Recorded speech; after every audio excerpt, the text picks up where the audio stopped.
Bueno, bienvenidos y bienvenidas a un nuevo vídeo.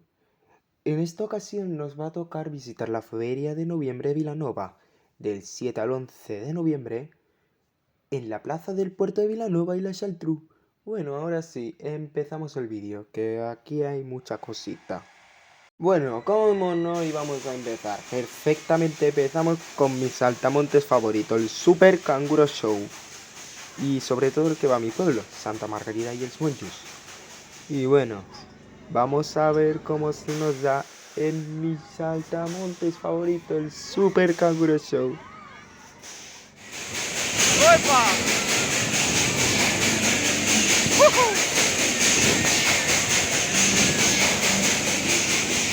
¡Wow!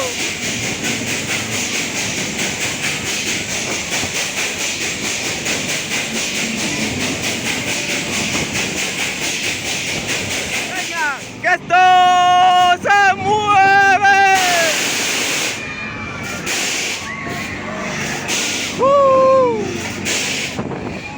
Después del viaje del canguro, hemos dado un pequeño paseillo por la feria, encontrándonos con el Dragón Machado, la Party House, la Autopista Vivas, y ahora nos vamos a nuestra siguiente víctima, la Tagada Disco.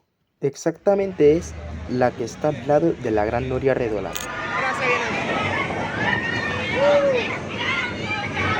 Ahora sí. Ole. Vamos, relajando un poquito. Opa. Opa, opa, epa, opa, epa. Opa. ¡Ah! ¡Que me muero! ¡Hostia! ¡Que se matan! ¿Esto qué es? St. Peter's Place. St. Peter's Square. Vamos a ir tranquilitos. ¡Bueno! ¡Hostia! ¡Ay! ¡Dios, que me matas! ¡Venga, vamos! Estás bien, ¿no? Estás bien, menos mal, menos mal. Un poco más y me rompe la pierna.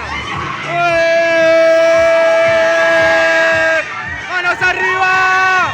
¡Vamos, familia! ¡Vamos, equipo!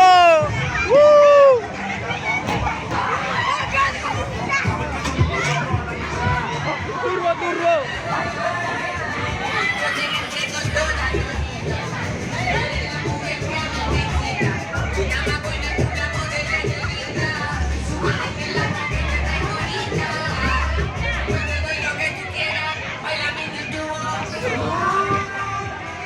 Y venga, nos despedimos de la feria con la Gran Noria Redolada. Ay, que esta vez no me he subido. Y bueno, el resumen de atracciones es Super Canguro Show, Gran Noria Redolada, Party House, Tagada Disco, Autochoc Vivas, Dragón Machado y bueno, infantiles. Y bueno, espero que os haya gustado mucho el vídeo, quiero que le deis un buen like, os suscribáis a mi canal, que me gustaría mucho, y también activad la campanita para no perderos nada. Y bueno, como soy muy buena persona, os voy a dar la despedida desde el Super Canguro Show. ¡Coloré! ¡Colorado! Este viajecito se nos ha terminado.